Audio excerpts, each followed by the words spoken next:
la parole à Jean-Christophe Bertrand donc, de PwC France pour qu'il puisse nous éclairer à travers une étude. Et d'ailleurs, je vais inviter après les uns et les autres à réagir et à commenter l'analyse que vous faites. Donc, on est à la fois sur les marchés B2B et B2C, c'est ça dans votre étude? Est-ce que vous pouvez nous expliquer tout ça? Exactement. Donc en fait, on se place dans le cadre des appels d'offres, donc arrêt de l'appel d'offres sur les installations 100-1000 kW en avril, et puis on a eu la relance avec l'annonce de François de Rugy d'un nouvel appel d'offres en juin qui doit aboutir avec un démarrage. Pardon ? Non, c'est juste pour vous donner ce petit... Ah oui, je ne voulais pas vous perturber. Avec un démarrage en septembre, donc une 6e période qui vise 25 MW. Et donc on s'est dit, finalement, l'un des freins aussi à ce développement, c'est le coût de soutien public. Et donc on a voulu un peu étudier les différents modèles, les différentes évaluations qui ont été faites de ce coût de soutien public à l'autoconsommation. Et on a fait une analyse en se basant finalement sur ce que l'on a pu voir sur la 5e période.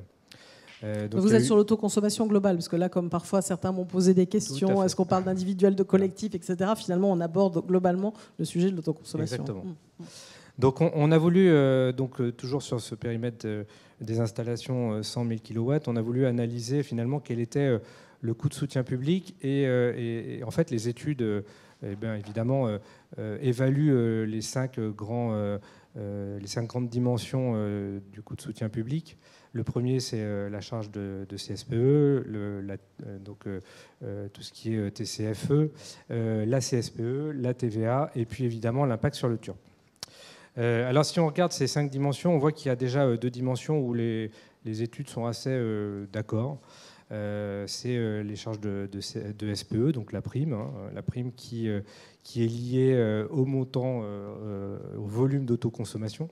Et puis, dans la 6e période également, à la qualité de l'installation et à son raccordement au réseau. Et ensuite, la TCFE, ce n'est pas véritablement dans le domaine de ces installations. Donc, tout le monde est d'accord pour dire qu'il n'y a pas d'impact. Donc, on a des impacts finalement sur les 3 dimensions que sont la CSPE, la TVA et le TURP. Donc, on voit que les modèles divergent. Donc, si on prend la CSPE, certains modèles considèrent qu'on est en coût de soutien à 12,6 € du mégawattheure, contre d'autres vont plutôt vers du 16 € par mégawattheure. Et à la fin, finalement, on voit que certains modèles sont plutôt autour de 30 € du mégawattheure au total, versus d'autres qui sont plutôt autour de 50 € du mégawattheure. Et donc, évidemment, certains modèles amènent à se poser la question justement de la soutenabilité de ce type de l'autoconsommation et du coup, finalement, pour l'ensemble de la communauté. Alors, de façon naïve, je me dis comment on fait pour avoir cet écart-là, comme ça, ces différences-là, tout ça. Justement, on va rentrer dans le détail un peu de ces trois dimensions pour voir, et pour nous, on a voulu amener notre pierre à l'édifice et surtout pouvoir poser les bonnes questions qui amènent à ces différentes évaluations. Et donc, on va rentrer dans chacune d'elles. Alors, commençons par la CSPE. Alors, je précise juste, on s'est basé sur cette étude donc, sur les données de la 5e période et sur un certain nombre sur des données publiques. On n'a utilisé que des données publiques pour faire nos simulations. Et puis, c'est une évaluation qui, évidemment, se base sur une durée de 20 ans. Alors, la CSPE, en fait, certaines études prennent le taux standard de CSPE et l'appliquent finalement à l'ensemble des sites. Taux standard qui se situe à 22,5 € du mégawattheure pour faire leurs estimations. D'autres sont plus faibles sur ce taux de CSPE.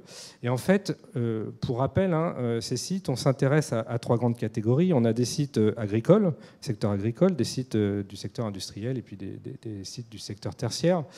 Donc, ça peut être de la grande distribution, par exemple. Voilà. Et pour ces différents sites, eh bien, en fait, il y a des abattements. Il y a des abattements de CSPE. Ces sites ne sont pas tous soumis à 22,5 € du mégawattheure. Et tout simplement, ces abattements sont liés, c'est ce qu'on voit en bas à gauche, ces abattements sont liés en fait à un ratio entre la CSPE qui est théoriquement payée par le site et puis la valeur ajoutée. Et donc, quand on passe un seuil, qui est fixé à 0,5% de ratio entre CSPE théoriquement payé et valeur ajoutée, on tombe dans une CSPE réduite. Si on s'intéresse aux sites agricoles, on a pris justement les sites agricoles de la 5e période et on s'est rendu compte que la moyenne nationale des sites agricoles est plutôt aux alentours de 0,5%. C'est même un petit peu au-delà de 0,5%. Ce qui fait qu'il y a un certain nombre les sites agricoles, typiquement, si on s'intéresse aux sites agricoles dans leur ensemble, ils sont certainement certains sont quand même plus soumis à la CSPE réduite qu'au taux standard. Et donc, quand on rentre dans cette CSPE réduite, on voit qu'on a un taux qui peut aller de 7,5 € par mégawattheure à 1 € par mégawattheure. Donc, vous voyez, il y a quand même un abattement assez important. Si on reprend nos fameux sites agricoles, en fait, ce qui permet de savoir quel est le taux appliqué de CSPE, c'est cette fois-ci un ratio entre la consommation en kilowattheure et puis par euro de valeur ajoutée. Et donc nos sites agricoles sont plutôt aux alentours de 0,23. Donc si on appliquait ça à des sites agricoles qui rentreraient dans la 6e période, on serait entre 5,5 et 7,5 € du mégawattheure. Donc nous, on a voulu faire une petite simulation. On s'est dit, par rapport à la 5e période et par rapport à ce que l'on anticipe sur la 6e période, finalement, ce n'est pas 25 € du mégawattheure qu'on prendrait, mais c'est plutôt 16,6 € du mégawattheure que l'on voudrait appliquer sur la CSPE. Donc vous voyez, c'est un premier cap de variation dans ces évaluations, sachant qu'on pourrait très bien imaginer à l'extrême, si on n'avait que des sites qui étaient en abattement à 7,5, tomber à 7,5 € du mégawattheure. Donc première dimension, la CSPE. Après, on passe à la TVA, c'est ça ? Exactement, on passe à la TVA. En fait, ce qu'on s'est dit dans notre analyse, c'est que là, on s'intéresse quand même à des sites industriels, des sites agricoles, des sites tertiaires, donc on est dans le cadre d'entreprises. Et cette TVA, les entreprises, elles ont un régime de TVA qui est lié aux entreprises, où on collecte de la TVA et on déduit de la TVA, mais finalement, qui paye la TVA au final ? C'est le consommateur final. Le consommateur paye la TVA et ensuite toute la chaîne de valeur collecte cette TVA et donc en fait transfère à l'État cette TVA qui est payée par le client final. Donc vous voyez à gauche, on a le cas classique d'un site commerçant qui achète à un fournisseur d'électricité son énergie, et puis à droite, en fait, le même site commerçant rentre dans un mécanisme d'autoconsommation. Ce qu'il faut dire entre le site de gauche et le site de droite, c'est qu'effectivement, à droite, le commerçant va auto-consommer une certaine quantité d'énergie. Donc, a priori, on pourrait penser qu'il y a une perte de TVA qui est liée finalement au fait que le fournisseur d'énergie ne collecte plus la même somme de TVA. Mais en fait, quand on fait les équilibres, on se rend compte que ce manque à gagner finalement de TVA, il n'est pas aussi évident que ça, pour deux raisons. La première, c'est que pour autoconsommer, il faut quand même être équipé de panneaux solaires, et donc il faut avoir un équipement. On parlait ce matin de la rentabilité, on va en parler après. Plus on est rentable, évidemment, plus le ratio entre le coût de l'équipement et puis le coût du kilowattheure à la fin va être important. Mais en tout cas, il faut acheter un équipement, et cet équipement, il est soumis à la TVA. Et donc, si ce n'est pas le fournisseur qui collecte de la TVA, ça va être le fournisseur d'équipement qui va collecter de la TVA.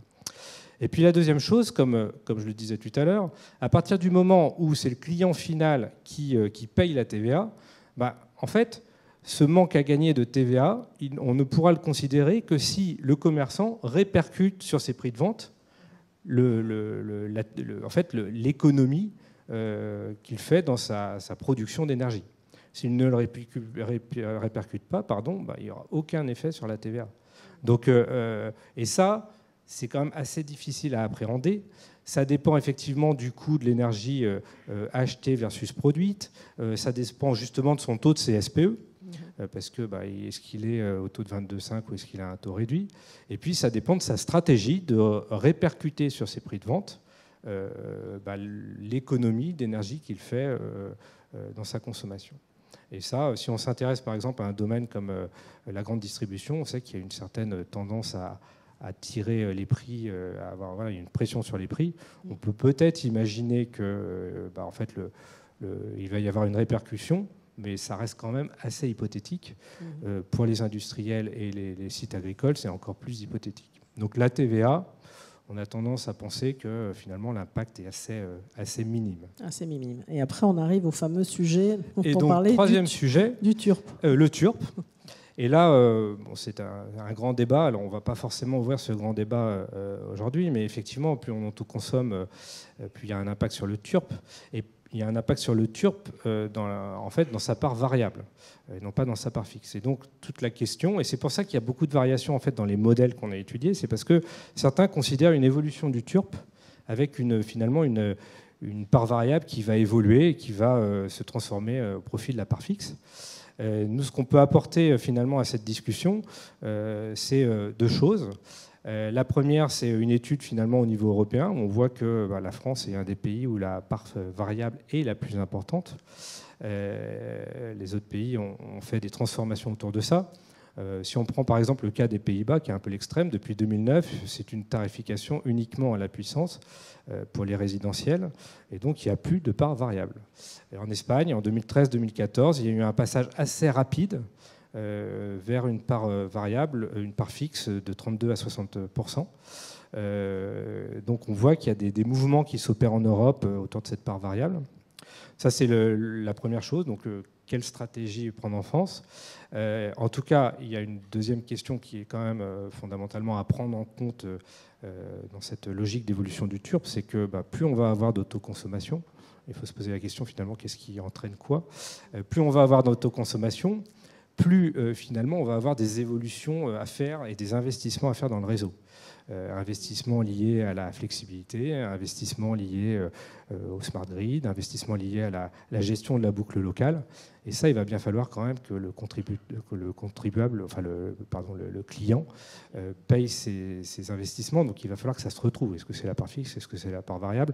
En tout cas, à terme, cette logique de TURP devra prendre en compte ces investissements qui sont liés à l'évolution de la consommation et à l'augmentation de l'autoconsommation. Donc ce TURP, voilà, c'est une grande question.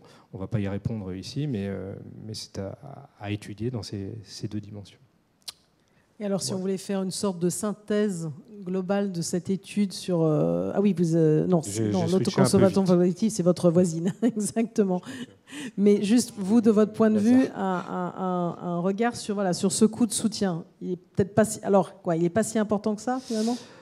Finalement, on voit qu'entre les deux modèles que je vous ai présentés, les 30 et les 50, nous, notre avis, c'est qu'on n'est pas forcément à 50.